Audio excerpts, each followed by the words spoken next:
નમસ્કાર વિદ્યાર્થી મિત્રો, આજે આપણે ધોરણ 9 પાઠ 7 સજીવોમાં વિવિધતા વિશે અભ્યાસ કરવાનો છે.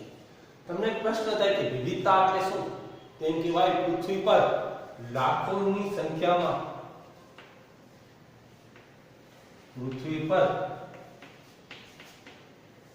લાખો કે કરોડોની સંખ્યામાં વનસ્પતિ અને પ્રાણીઓ જોવા મળે છે. વનસ્પતિ અને પ્રાણીઓ જોવા મળે છે. આ વનસ્પતિ અને પ્રાણીઓમાં એવી ભિન્નતા છે કે તે દરેક જગ્યાએ રહેવા જોવા મળે છે. દરેક જગ્યાએ જોવા મળે છે. એના લીધે એમાં ભિન્નતા છે. કેટલાક છે જમીન ઉપર રહે છે, કેટલાક પાણીમાં રહે છે, તો કેટલાક જમીન, પાણી અને વૃક્ષો પર રહે અને પોતાનું જીવન ગાળતા જોવા મળે છે. કેટલાક ક્યાં રહે છે? જમીન ઉપર, પાણી ઉપર, વૃક્ષો ઉપર. કેટલાક પરોપજીવી અથવા અંતઃપરોપજીવી જીવન ગાળતા જોવા મળે છે. કેવા જોવા મળે છે? અંતઃપરોપજીવી જીવન ગાળતા જોવા મળે છે. કેટલાક પ્રાણીઓની વાત કરીએ તો કેટલાક વૃક્ષારોહી જોવા મળે છે, કેટલાક જમીન ઉપર જોવા મળે છે અને કેટલાક છે એમ કહેવામાં આવે હવામાં ઉડતા પણ જોવા મળે છે. કેવા જોવા મળે છે? હવામાં પણ જોવા મળે છે, જેને પક્ષીઓ કહેવામાં આવે છે. પછી છે તેનો જીવનકાળ. એમ કહેવામાં આવે એક દિવસથી લઈ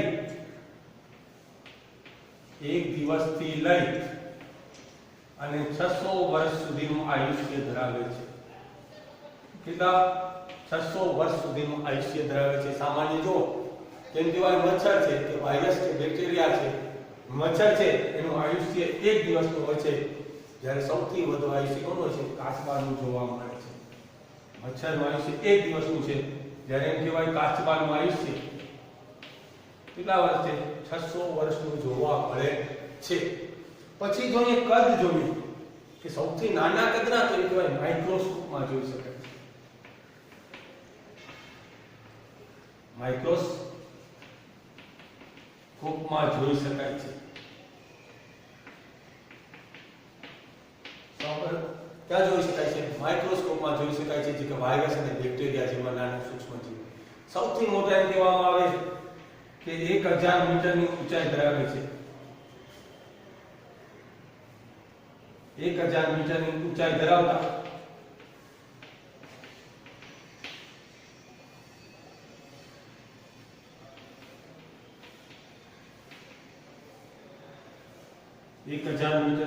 ધરાવતા રેડવુડના વૃક્ષો જોઈ શકાય છે. શું જોવા મળે છે? રેડવુડના વૃક્ષો જોવા મળે છે. બરાબર છે? આની ઊંચાઈ છે એ સૌથી વધુ જોવા મળે છે. બરાબર છે? પછી છે વિવિધ રંગોમાં જોવા મળે છે. પક્ષીઓ હોય કે પ્રાણીઓ છે, દરેક રંગમાં જોવા મળે છે. શું જોવા મળે છે? રંગમાં વિવિધતા જોવા મળે છે. પતંગિયા જોયા છે, પતંગિયા છે કે માછલી છે કે ફૂલો છે, એમાં વિવિધ રંગોમાં જોવા મળે છે. કેટલાક પારદર્શી પણ જોવા મળે છે અને કેટલાક વિવિધ રંગોમાં જોવા મળે છે. વિવિધતા જોઈએ તો એમાં દરેક પ્રાણીમાં અલગ અલગ વિવિધતા જોવા મળે છે. કેટલાક પુષ્પો, વનસ્પતિનો અભ્યાસ કરીએ તો કેટલાક વનસ્પતિ પુષ્પ આપે છે, પુષ્પો આપે છે, તો કેટલાક પુષ્પો આપતી નથી.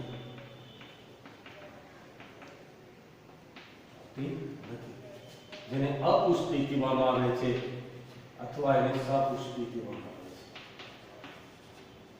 પુષ્પો આપતી વનસ્પતિને સપુષ્પી કહેવાય, પુષ્પ આપતી ન વનસ્પતિને કહેવાય અપુષ્પી વનસ્પતિ કહેવામાં આવે છે. તો વનસ્પતિ જોયું. તો પ્રાણીઓમાં જોઈએ તો કેટલાક પ્રાણીઓ ઈંડામાંથી બચ્ચાને જન્મ આપે છે, તો કેટલાક જીવિત બચ્ચાને જન્મ આપે છે. શું આપે છે? જીવિત બચ્ચાને જન્મ આપે છે. આ બચ્ચાઓ કેટલા સમય સુધી મા બાપની સાથે રહે છે, જેમાં સૌથી એમ કહેવામાં આવે કાંગારૂ છે.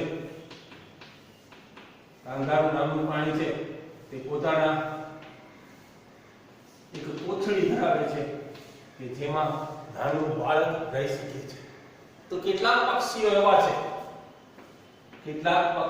એવા છે કે પોતાની પાંખ ઉપર લઈને પડતા જોવા મળે છે. પોતાની પાંખ ઉપર બચ્ચાને લઈને પડે છે, જ્યાં સુધી મોટા ન થાય ત્યાં સુધી તેનું લાલન પાલન કરતા જોવા મળે છે.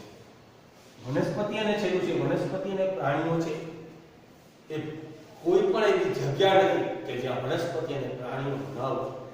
વનસ્પતિ પૃથ્વી પર કોઈ એવી જગ્યા નથી કે જ્યાં વનસ્પતિ અને પ્રાણીઓ ન હોય. આજથી થોડા વર્ષો પહેલા મંગળ ગ્રહ પર પણ એક કોષી જીવનું અસ્તિત્વ જોવા મળે છે. જોવા મળે છે એક કોષી જીવનું અસ્તિત્વ જોવા મળે છે. અને દરેક સજીવ સૃષ્ટિમાં વિવિધતા જોવા મળે છે. શું જોવા મળે છે?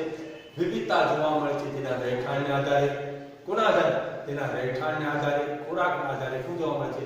વિવિધતા જોવા મળે છે. એના માટે કહેવાય દરેક સજીવોને અલગ અલગ જાતિ અથવા પ્રજાતિઓમાં વહેંચવામાં આવે છે. આ તો ટોપિક છે વર્ગીકરણ. હવે કહેવાય વનસ્પતિ અને પ્રાણીઓનું વર્ગીકરણ શા માટે? વનસ્પતિ અને પ્રાણીઓના વર્ગીકરણની શા માટે જરૂર પડી? પ્રાણીઓના વર્ગીકરણની શા માટે જરૂર પડી? એમ કહેવામાં આવે છે વર્ગીકરણથી દરેક વસ્તુઓને અલગ અલગ ભાગમાં વિભાજિત કરી શકાય છે. શું કરી શકાય છે? દરેક વસ્તુઓને અલગ અલગ વિભાગમાં વહેંચી શકાય છે. શું કરી શકાય છે? અલગ અલગ વિભાગમાં વહેંચી શકાય છે, જેના આધારે દરેક વનસ્પતિ અને પ્રાણીઓને પોતાના ભાગ પ્રમાણે વહેંચી શકાય છે. બરાબર છે? વર્ગીકરણનું મહત્વ છે કે પ્રાણીઓ, વનસ્પતિ અને પ્રાણીઓને વર્ગીકરણ કરી અલગ અલગ સમૂહોમાં વિભાજિત કરી. તેમાં કરી અલગ અલગ સમૂહોમાં વિભાજિત કરી સૌપ્રથમ 3 નો અભ્યાસ કરવામાં આવ્યો. પહેલું છે નિવાસસ્થાન, કોષીય સંરચના અને કાર્ય. પહેલા જ આપણે કહી દીધું કે સૌથી અગત્યનું કહેવામાં આવે નિવાસસ્થાન. વનસ્પતિ અને પ્રાણીઓ કઈ જગ્યાએ રહે છે એ સૌથી મહત્વનો ટોપિક છે નિવાસસ્થાન. નિવાસસ્થાનમાં મેં તમને કહી દીધું દરેક જગ્યાએ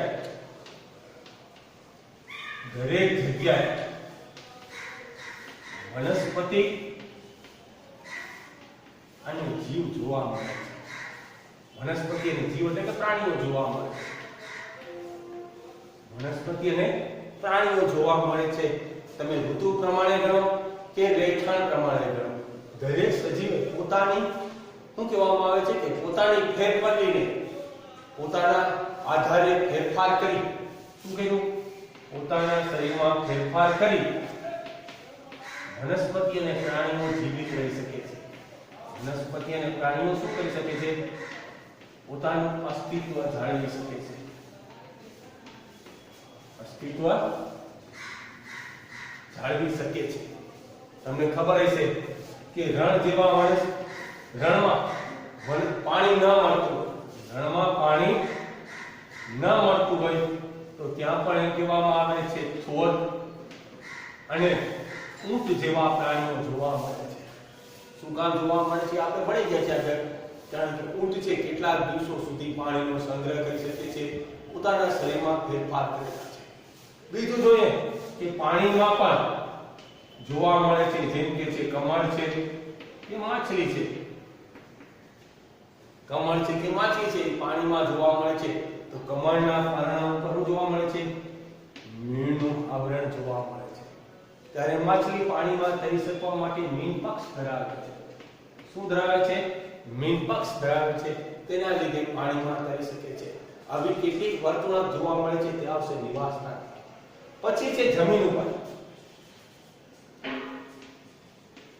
જમીન ઉપરની વનસ્પતિ છે તેને પાણી એક મહત્વનો સ્ત્રોત કહેવામાં આવે છે. જે વનસ્પતિને પૂરતા પ્રમાણમાં પાણી મળી રહેશે તે જમીન ઉપર જોવા મળે છે. તેમાં કહેવામાં આવે છે આંબો અને કેરી જેવી વનસ્પતિઓ જમીન ઉપર જોવા મળે છે. જ્યારે કેટલાક પ્રાણીઓ છે જમીન ઉપર જોવા મળે છે તેના પગના પંજા, બરાબર છે? એમાં પ્રાણીઓમાં જોયું તો સિંહ, વાઘ, હરણ અથવા પક્ષીઓ જેવા છે કે જમીન અથવા હવામાં જોવા મળે છે. જમીન ઉપરથી ખોરાક મેળવે છે. તો શું કામ મેળવે છે? તેમ કહેવામાં આવે આ વનસ્પતિ પાણીમાંથી છે, પાણી અને જમીનમાંથી ઊંડાઈથી મેળવી શકે છે. એના ગુણ કેવા છે? સ્વતંત્ર વિકાસ પામેલા છે. શું છે? વિકાસ પામેલા છે. જ્યારે સિંહ અને વાઘ જેવા પ્રાણીઓ છે પોતાના પગના પંજા મોટા હોવાના કારણે તે સહેલાઈથી શું કરી શકે છે? જમીન ઉપર ચાલી શકે છે અને શિકાર કરી શકે છે. શિકાર કરી શકે એકબીજા ઉપર વનસ્પતિ અને પ્રાણીઓ નભતા જોવા મળે છે. શું જોવા મળે છે? નભે છે. એના માટે આહાર ઝાડની રચના કરે છે. કોની રચના છે? આહાર ઝાડની રચના કરે છે. હરણ અને પક્ષીઓ છે, સિંહ છે, હરણને ખાશે, હરણ બીજા પ્રાણીઓને ખાશે, ઘાસ ખાશે. એમ કહેવામાં આવે એકનું એક આહાર ઝાડ સંકેરાય છે. પક્ષીઓ પણ જોવા મળે છે. આ પક્ષીઓ છે એ અલગ અલગ જગ્યાએ જોવા મળે છે. કે વૃક્ષ ઉપર જોવા મળે છે, કે જમીન ઉપર જોવા મળે છે. કેટલાક પક્ષીઓ ઉડી ન શકતા હોય, ઉડી ન શકે તેને રેટિટી ગ્રુપમાં કરવામાં આવે છે, કારણ કે તેનું વજન વધારે હોય. તેનો છે જે પક્ષીઓનું વજન વધારે છે તે ઉડી શકશે નહીં. તેના પીછામાં વિવિધતા જોવા મળે છે, તેના પગના પંજા મોટા જોવા મળે છે, જેના લીધે ખોરાક મેળવી શકે છે. આ પેલી વાત છે નિવાસસ્થાન. શું કહી ગઈ?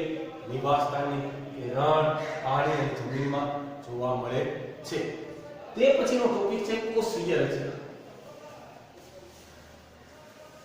કોષીય રચનાની આપણે વાત કરી આગળ કે સૌથી પહેલા આ કોષીય રચના છે એમ કહેવામાં આવે કેટલાક એક કોષી છે તો કેટલાક બહુકોષીય રચના ધરાવે છે. કેટલા ધરાવે છે? એક કોષી કે બહુકોષી પ્રાણીઓ જે અમીબા અને પેરામીશિયમ જેવા એક કોષી જોવા મળે છે, જ્યારે બહુકોષી પ્રાણીઓ વનસ્પતિમાં જોવા મળે છે. વનસ્પતિ અને પ્રાણીઓ બંને બહુકોષી રચના ધરાવે છે. એક કોષીમાં અમીબા જેવી રચના છે. અમીબા અને પેરામીશિયમ છે જેવા પ્રાણીઓ એક કોષી છે, જ્યારે મનુષ્ય, સિંહ અને પક્ષીઓ છે એ બહુકોષી જોવા મળે છે. આમાં એક કોષીમાં જોઈએ તો અમુક પ્રકારની લીડ જોવા મળે છે, જ્યારે બાકી બધી વનસ્પતિ જોવા મળે છે. અને લીડ જોશે બાકી બધી વનસ્પતિઓ જોવા મળે છે. અમુક પ્રકારની લીડ છે એક કોષીમાં કહેવામાં આવે છે ગ્રીના, અને અમુક પ્રકારની લીડ છે કહેવામાં આવે છે.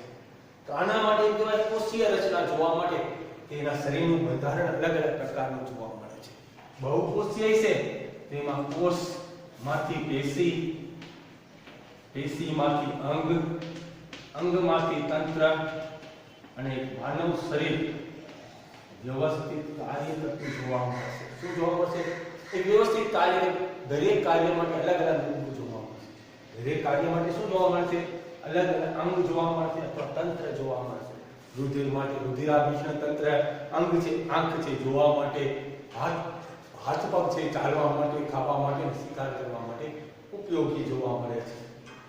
જ્યારે એકકોષીય પ્રાણીઓ છે અમીબા અને પેરામીશિયમ છે તે પોતાના પક્ષીઓ દ્વારા હલનચલન કરીને ખોરાક મેળવે છે. શું કરે છે?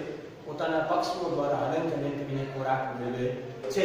જ્યારે વનસ્પતિમાં પણ અમુક પ્રકારની વનસ્પતિ આવે છે જેને કહેવામાં આવે છે કીટકહારી વનસ્પતિ. કીટકહારી વનસ્પતિ છે એ અમુક પ્રકારના કીટકોના પાંડા ઉપર બેસે છે અને પાંડા બંધ થઈ જાય છે, જેના લીધે પોતાનો ખોરાક મેળવી શકે છે. જેમાં આવશે ડ્રોસોફિલા.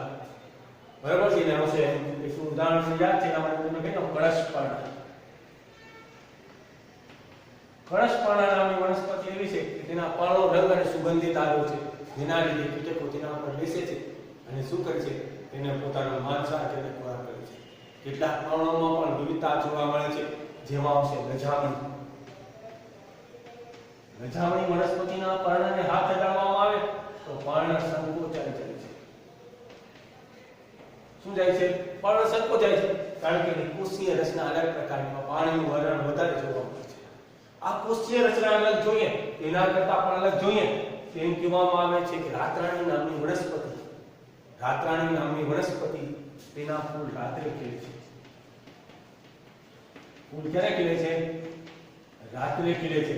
તેમ કહેવામાં આવે અમુક પ્રકારના હોર્મોન અથવા અમુક પ્રકારના કેમિકલના કારણે શું થાય છે? રાત્રે ખુલતા જોવા મળે છે. આવી રીતે કહેવામાં આવે કોષીય સંરચનાના આધારે તેવું જોવા મળે છે. આમાં સૌથી વધારે અગત્યનું બોલાય ગયું કહી દો કેમેલિયોન અને કાચિંડા નામનું પ્રાણી છે. આપણે અહીંયા કાચિંડો જોવા મળે છે. કેમેલિયોન છે એ હંમેશા રંગ બદલતું પ્રાણી જોવા મળે છે. કેવું જોવા મળે છે? રંગ બદલતું પ્રાણી જોવા મળે છે, પોતાના વર્તણૂકના આધારે રંગ બદલે છે, કારણ કે એમ કહેવામાં આવે છે તેના શરીરમાં કોષીય રચનામાં પિગમેન્ટ શું છે, શું જોવા મળે છે? પિગમેન્ટ એટલે કે અલગ અલગ પ્રકારના કલરની વિવિધતા જોવા મળે છે. મુખ્યત્વે 3 કલર જોવા મળે છે: જમીનનો કલર, થળનો કલર અને પર્ણનો કલર. આ 3 કલર જોવા મળે છે. લાલ ગુલાબી જેવા જોવા મળતા નથી. અમુક 3 કલર જોવા મળે છે, જેના લીધે વનસ્પતિના પારણા ઉપર હોય, થાળ ઉપર હોય કે જમીન ઉપર તે જોઈ શકતા નથી, એ પોતાનું કરી શકે, રક્ષણ કરી શકે છે. એના પછીનો ટોપિક છે કાર્ય.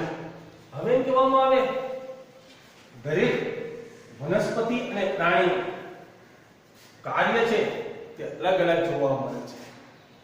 દરેક શું છે? વનસ્પતિ અને પ્રાણી કાર્ય છે અલગ અલગ જોવા મળે છે. પ્રાણીઓ છે હંમેશા શિકાર કરીને ખોરાકને મેળવવાનો પ્રયાસ કરશે, જ્યારે વનસ્પતિમાંથી શું જોવા મળે છે? બીજ, ફળ. બીજમાંથી શું ઉત્પન્ન થશે? બીજમાંથી ફળ ઉત્પન્ન થતું જોવા મળે છે. જ્યારે વનસ્પતિ પ્રાણીઓનું કાર્ય છે તે શિકાર કરશે, શિકાર કરીને ખોરાક મેળવશે અથવા દૂધનું ઉત્પાદન કરશે કે જે માનવ માટે અને બીજા માટે શું કરશે? ઉપયોગી જોવા મળે છે. તેનું પ્રમાણ કાર્ય જોવા મળે છે. જ્યારે વનસ્પતિમાં બીજ અને ફળ આપતા જોવા મળે છે, તેના લીધે કાર્યનું વહેંચણી જોવા મળે છે. શું જોવા મળે છે? કાર્યની વહેંચણી જોવા મળે છે. અલગ અલગ પ્રકારના કાર્યો કરતા જોવા મળે છે. આવું છે તે ઈસવીસન 1859 ચાર્લ્સ ડાર્વિન નામના વૈજ્ઞાનિકે એને એક બુક લખેલી છે. તે બુકનું નામ છે, પુસ્તક છે ધ ઓરિજિન ઓફ સ્પીસીસ. એમ કહેવામાં આવે છે વિવિધતા માટેની બુક છે, જેમાં બધાનો ઉલ્લેખ કરેલ છે કે વનસ્પતિ અને પ્રાણીમાં દરેક જગ્યાએ જોવા મળે છે વિવિધતા જોવા મળે છે. એનો મતલબ છે કાર્ય પ્રમાણે વિવિધતા જોવા મળે છે. એટલે વનસ્પતિના કેટલાક પતંગિયા છે પર્ણ આકારના જોવા મળે છે. કેવા આકારના જોવા મળે છે? પર્ણ આકારના જોવા મળે છે, જેના લીધે કહેવામાં આવે છે વિવિધતા જોવા મળે છે. ધ ઓરિજિન ઓફ સ્પીસીસ કોની બુક છે? ચાર્લ્સ ડાર્વિનની બુક છે, 1859 માં લખેલી છે. એમાં બધી વિવિધતા છે. વર્ગીકરણ કોના આધારે? નિવાસસ્થાન, કોષીય સંરચના અને કાર્યના આધારે મહત્વનો ભાગ ભજવે છે. ડાર્વિન નામના વૈજ્ઞાનિકે 1859 માં ધ ઓરિજિન ઓફ સ્પીસીસ નામની બુકના આધારે હવે બધા વૈજ્ઞાનિકોને વર્ગીકરણ કરવાનું મહત્વ સમજાયું કે આ વર્ગીકરણ શું છે, તેમાં શું વિવિધતા જોવા મળે છે. આપણે જોયું કે નાના પ્રાણીઓ માઇક્રોસ્કોપમાંથી જોઈ શકાય છે. સૌથી મોટા સિંહ જેવા પ્રાણીઓ છે કે રેડવુડ જેવા સૌથી વધારે ઊંચાઈ ધરાવતા વૃક્ષો જોવા મળે છે. આ માટે સૌપ્રથમ ત્રણ વૈજ્ઞાનિક એર્નેસ્ટ હેકલ, રોબર્ટ બેકન અને કાર્લ યુઝ નામના વૈજ્ઞાનિકોએ સૌપ્રથમ સૃષ્ટિમાં વિભાજિત કરી. સૃષ્ટિઓમાં મુખ્યત્વે 2 સૃષ્ટિઓમાં વિભાજિત કરી. એમાં એક સૃષ્ટિ છે પ્રાણી સૃષ્ટિ અને બીજી છે વનસ્પતિ સૃષ્ટિ. પ્રાણી સૃષ્ટિ અને વનસ્પતિ સૃષ્ટિ એમ 2 સૃષ્ટિઓમાં એને વિભાજિત કરી. વનસ્પતિ સૃષ્ટિ અને પ્રાણી સૃષ્ટિમાં વિભાજિત કરવા એમ કહેવામાં આવે કે કેટલાક પ્રાણીઓ છે વનસ્પતિ અને પ્રાણી બંનેમાં આવતા ન હતા. કેટલાક પ્રાણીઓમાં છે વનસ્પતિ અને પ્રાણીઓમાં બંનેમાં અલગ ધરાવતા છે. એને ક્યાં સમુદાયમાં મૂકવું? જાણે કે ઉદાહરણ દઈ દઉં, તમે ફૂગ છે તેમાં ક્યાં મૂકશો? બરાબર છે, ફૂગને વનસ્પતિ કીધી કે પ્રાણીઓ કીધું? બરાબર છે. એનું જીવન છે, રહેઠાણ છે, એના આધારે એને સૌપ્રથમ રોબર્ટ વિટેકરે આ વનસ્પતિ સૃષ્ટિને 5 વિભાગમાં વહેંચી. કેટલા વિભાગમાં વહેંચી? 5 વિભાગમાં વહેંચવામાં આવી છે. કેટલા વિભાગમાં?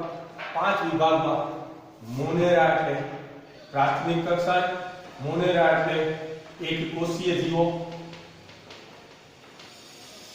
પછી પ્રોટિસ્ટા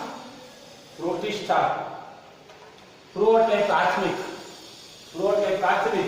અને ટિસ્ટા એટલે જીવ એટલે પ્રાથમિક કક્ષાના જીવો. આપેલું છે એકકોષી, બીજું છે પ્રાથમિક, ત્રીજું છે ફૂગ કે જે સૂર્યપ્રકાશની હાજરીમાં ખોરાક નથી કામ કરતું, એ પોતાની રીતે કાર્ય કરતું જોવા મળે છે. પછી એમાં વનસ્પતિ અને પ્રાણી.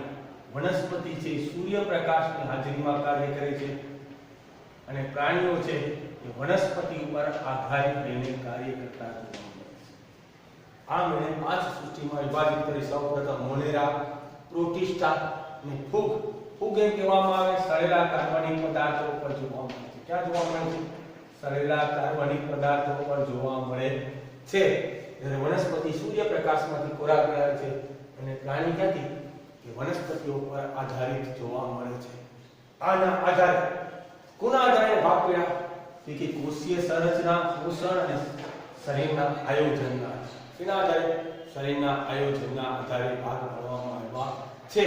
તમને ખબર છે કે વનસ્પતિ છે એને પણ અલગ અલગ ગ્રુપમાં વહેંચવામાં આવે છે. એને કહેવામાં આવે છે છોડ, વૃક્ષ અને વેલા. બરાબર છે? સામાન્ય રીતે જોઈએ તો આટલા વનસ્પતિને સામાન્ય રીતે વહેંચવામાં આવે છે. કેટલી વનસ્પતિ નાની છે, કેટલાક બીજાઓ પર આધાર રાખે છે, તેના માટે વનસ્પતિઓમાં પણ આગળ વર્ગીકરણ મેળવી એના માટે કોષીય સંરચના, પોષણ અને શરીરનું આયોજન એ કેવા બધા મહત્વના ભાગ છે. ત્યાર પછી હ્યુઝ નામના વૈજ્ઞાનિકે આ મોનેરા સૃષ્ટિને 2 ભાગમાં વિભાજિત કરી. આર્કિયોબેક્ટેરિયા અને યુબેક્ટેરિયા. આર્કિયોબેક્ટેરિયા એટલે કહેવાય જૂના જમાનાના અને યુબેક્ટેરિયા એટલે સુવિકસિત. યુબેક્ટેરિયા એટલે કેવા? સુવિકસિત. બરાબર છે? જૂના જમાનાના એમ કહેવાય પ્રાથમિક કક્ષા. કેવા પ્રકારના? પ્રાથમિક કક્ષાના બેક્ટેરિયાને આર્કિયોબેક્ટેરિયા કીધા અને યુબેક્ટેરિયાને કહેવાય સુવિકસિત પ્રકારના બેક્ટેરિયા. મોનેરા સૃષ્ટિને પાછળથી કેટલામાં? 2 ભાગમાં વિભાજિત કરવામાં આવેલી છે. એના લીધે કુલ બેક્ટેરિયાને 5 સૃષ્ટિમાં વિભાજિત કરી. હ્યુઝ નામના વૈજ્ઞાનિકે 2 વિભાગમાં. આ સૃષ્ટિ છે પછી એક આખો ક્રમ આવી ગયો. શું કહેવામાં આવે? ક્રમ કહેવામાં આવે. જે કોઈ પણ વનસ્પતિ હોય કે પ્રાણી હોય કે ફૂગ હોય એને આવી રીતે સૌપ્રથમ સૃષ્ટિ, પછી સમુદાય કે વિભાગ, પછી વર્ગ,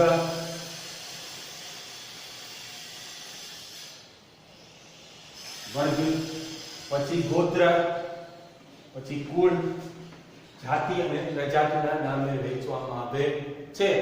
છેલ્લે વૈજ્ઞાનિકોના નામકરણ માટે 2નું મહત્વ સૌથી જરૂરી પડ્યું કે કોઈ પણ વનસ્પતિ અથવા પ્રાણીઓનું નામ જાતિ અને પ્રજાતિ પ્રમાણે હોવું જોઈએ. જાતિ અને પ્રજાતિ પ્રમાણે હોવું જોઈએ. તો કેટલાકના નામ મને યાદ છે એટલે હું તમને કહી દઉં. પેલું નામ છે મકાઈ. એને કહેવામાં આવે છે જીઆમેસ. શું કહેવામાં આવે છે? જીઆમેસ. બીજું નામ છે માનવ. એને કહેવામાં આવે છે હોમો સેપિયન્સ. હોમો સેપિયન્સ કહેવામાં આવે છે. પછી કાચિંડો છે એને કહેવામાં આવે છે સ્કેલોટીસ વર્સિકલર કહેવામાં આવે છે.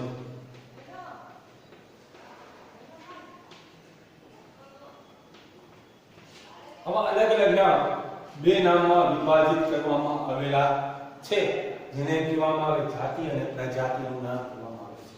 હવે કોઈ પણ સમુદાય છે તમે વર્ગીકરણ કરો, કોઈ પણ વનસ્પતિનું વર્ગીકરણ કરો તો પહેલા લખવાનું સૃષ્ટિ વનસ્પતિ અથવા સૃષ્ટિ પ્રાણી. પછી કયું આવ્યું કે કુળ કયું આવ્યું કે વનસ્પતિ કુળ, પ્રાણી કુળમાંથી કયું આવ્યું કે કુળમાં પ્રમાણે વિભાજિત કરવાનું છે. એ તમારે આગળ ભણવાનું આવશે. આપણે એના માત્ર ખાલી નામને જાણવાના છે. સૃષ્ટિ, પછી સમુદાય અથવા વિભાગ, પછી વર્ગ, ગોત્ર, કુળ, જાતિ અને પ્રજાતિ નું શીખવાનું છે. સજીવો માટે વર્ગીકરણનો ચાર્ટ. પરીક્ષામાં ખાસ કરીને પૂછવામાં આવે છે સજીવો માટેનો વર્ગીકરણનો ચાર્ટ લખો. રોબર્ટ વિટેકર નામના વૈજ્ઞાનિકે સજીવોને 5 સૃષ્ટિમાં વિભાજિત કરી છે. આ સજીવોને મુખ્યત્વે પહેલા 2 માં આદિકોષ કેન્દ્રીય અને સુકોષ કેન્દ્રીયમાં વિભાજિત કરી છે. કેમાં વિભાજિત કરી છે? બે ભાગમાં વિભાજિત કરી છે, આદિકોષ કેન્દ્રીય અને સુકોષ કેન્દ્રીય. આદિકોષ કેન્દ્રીય એમ કહેવામાં આવે છે પ્રાથમિક પ્રકારનું કોષ કેન્દ્ર, પ્રાથમિક કક્ષાના જોવા મળે છે, જેમાં એકકોષી સજીવો ખરા પણ કોષ કેન્દ્રનો અભાવ જોવા મળે છે. કોનો જોવા મળે છે? કોષ કેન્દ્રનો અભાવ જોવા મળે છે. કોષ કેન્દ્રનો અભાવ જોવા મળે તેવી સૃષ્ટિને તે સૃષ્ટિ એટલે કે મોનેરા સૃષ્ટિમાં વિભાજિત કરી છે. કઈ સૃષ્ટિમાં વિભાજિત કરી છે? મોનેરા સૃષ્ટિમાં એકકોષી ખરા પણ કોષ કેન્દ્રનો કેવો જોવા મળે છે? અભાવ જોવા મળે છે. તેને આદિકોષ કેન્દ્રીય સજીવો કહેવામાં આવે છે. કેવા સજીવો? આદિકોષ કેન્દ્રીય સજીવો કહેવામાં આવે છે. ત્યારબાદ છે સુકોષ કેન્દ્રીય સજીવો. જે સજીવોની રચના સુકોષ કેન્દ્રથી બનેલી હોય તેવાને સુકોષ કેન્દ્રીય સજીવો કહેવામાં આવે છે. તેમાં મુખ્યત્વે બે ભાગ પડે છે, એકકોષી અને બહુકોષી. એકકોષી સજીવોની રચના થોડા કોષોથી એક કોષોથી થયેલી હોય છે. આમાં એક કરતા વધારે કોષોની રચનાથી નિર્માણ પામેલું હોય છે. એકકોષીમાં નિર્માણ આવે છે પ્રોટિસ્ટા સમુદાય છે, જેને એકકોષી સમુદાય કહેવામાં આવે છે. શું કહેવામાં આવે છે? એકકોષી સજીવો અમીબા અને પેરામીશિયમ જેના ઉદાહરણ જોવા મળે છે. ત્યારબાદ જોઈએ બહુકોષી સજીવો, જેની સજીવની રચના કોષ કરતા વધારે બનેલી હોય. એટલે આ કોષો ભેગા મળીને શું કરશે? પેશી, અંગ, તંત્ર અને શરીરનું નિર્માણ કરતા જોવા મળે છે. આવાને કહેવામાં આવે બહુકોષી સજીવો. બહુકોષી સજીવો છે ને બે ભાગમાં વિભાજિત કરાવેલ કોષ દિવાલ આધારે. કોના આધારે? કોષ દિવાલ છે કે જેને છે કે તેને નહીં જોવા મળે છે. જે વનસ્પતિને કોષ દિવાલની હાજરી જોવા મળે છે તેને બે ભાગમાં વિભાજિત કરવામાં આવે. અને કોષ દિવાલ છે તો શું કાર્ય કરી શકે? કેમ કે કોષ દિવાલ છે તો વનસ્પતિ સૂર્યપ્રકાશમાં પોતાનો ખોરાક બનાવી શકે છે કે નથી બનાવી શકતી?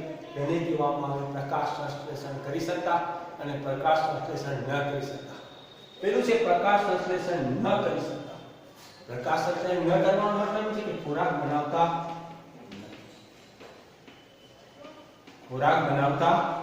નથી. કારણ કે તમને ખબર હશે હરિતકણના લીધે ખોરાક બને.